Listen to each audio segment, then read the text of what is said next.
So we came here 4.5 years ago, kind of lost, kind of looking for a mission, looking for some extra money. Come on now, we all looking for some extra money.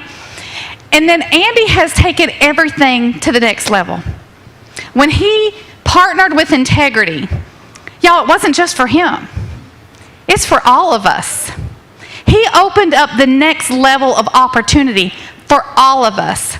And not only did he pave the way for it, but he laid out a plan for it. He laid out a plan for it. And so, I get a little off track here. So, the plan for it is going to look a little, I guess, normal. It's going to look a little anticlimactic. And it's called 40-40. That's what it's going to look like. It's going to look like 40 appointments and 40 opportunity messages. 40-40. That's what it looks like. I was like, dang, that just looks like more work. But that's what it takes. It just takes more work. And the good thing about it is I can do more work. I don't have to get smarter. I don't have to get prettier. I don't have to get younger. That ain't going to happen. I just got to do more work. And so Jake and I are going to just give you a moment. Let me tell you, I don't know. I won the lottery when it comes to husbands, right? In case you don't know, my husband's a bad man. And I love this man, and I will follow him anywhere that he goes. And something that he knows is good leadership. And when we got around Andy Albright, we found the best leadership. Baby. Wow. I'm the lucky one. So I won the lottery, finding this business, but more importantly, 27 years ago, finding this beautiful woman. And I want to share with you real quick something before I say what I was going to say. And I don't know if you caught this from Emily Katz, but I wrote it down like feverishly as soon as she said it. I was like, whoa, that is so good. And she said, your schedule, and I don't know if you caught it, but it said, your schedule reflects more about your priorities than what you say. You know, how many of us are talking about going partner and talking about all the things we're going to do when we should, and I'm talking to myself, should be doing more, right? And I believe with all my heart that everything that you need to go partner is wrapped up in 40-40. It really is. Everything that you need to go partner is wrapped up in what Andy has put forth in the 40-40. And if you dissect it, and I would encourage you when you get home from this trip, take a look at 40-40 and say, I'm going to dissect this and I'm going to learn the skills that I need. There's probably only about 6 or 7 skills that you need to get really good at in order to do 40-40, right? Things like see somebody sharp when I'm checking into the hotel. How do I approach that person and show them the opportunity, get their phone number? You know, that's a skill that you can learn, but it will get you closer to 40-40, right? How do I build the why in the home so well that I can close more appointments and have the capital that I need to build my business, right? How do I sit down and coach an agent on these skills? That's another skill that you can learn. There's probably only about 12 or 13 total skills that you need. All of the other things that are in your life, all the distractions, all of the things that aren't getting you close to partner, those things can be delegated, okay? You can put those things off. You can have somebody else do them.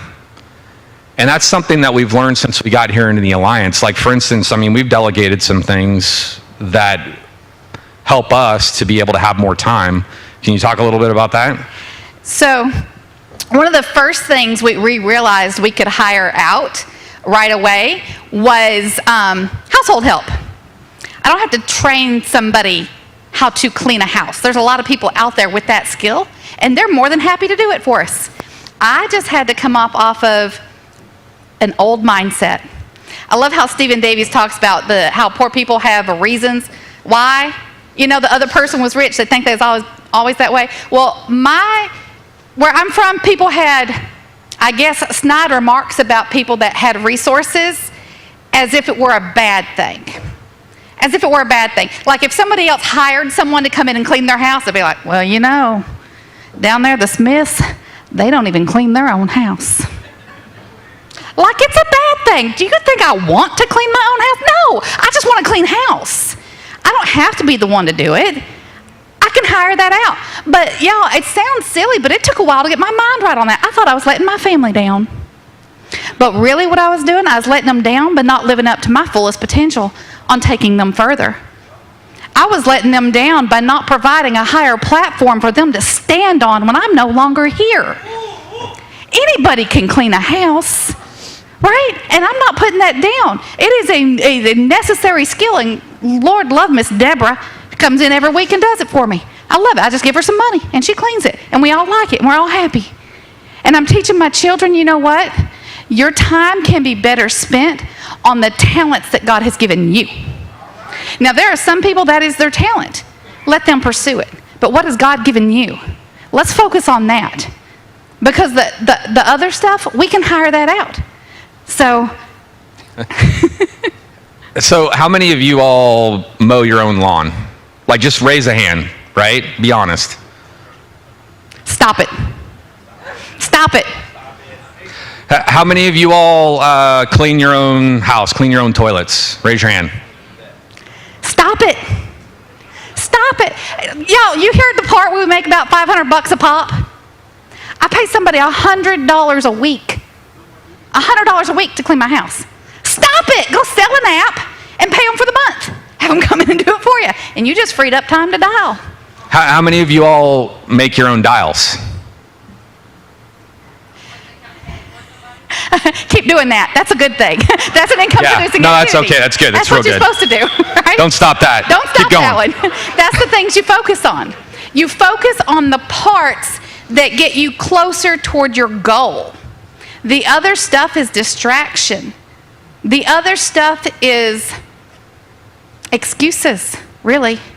I found myself doing it before. It was an excuse not to do the stuff that made me nervous, the stuff that I felt put me vulnerable and at risk. It's not a risk to clean my house. It's a risk to run 18 appointments and not close anything. It's a risk to call my coach and say, you know what, I ran those 18 appointments and I didn't close anything. Fix me. Because I know I'm the problem. I know I'm the problem. But when you're out there and you're doing your 40-40, there's a couple things I can tell you it's going to happen. You're going to make some money.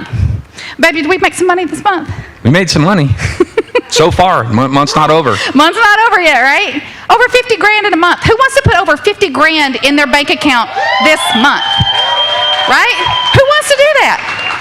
Right? So you can operate at a high degree to put the money in your bank account to fund your business to go partner, because we can't go partner on our personal production, but our personal production can fund the path to partner, to fund that travel that Adam Katz was talking about, to fund freeing up those activities that you should not be doing. You fund those things through your personal production in the pursuit of partner. That's right. So to sum it all up, our strategy is to focus on the things that will get us closer to partner and delegate the rest and make a ton of money in the meantime and reinvest that back into our business so that we can then keep that cycle going. Okay, so that's the main takeaway.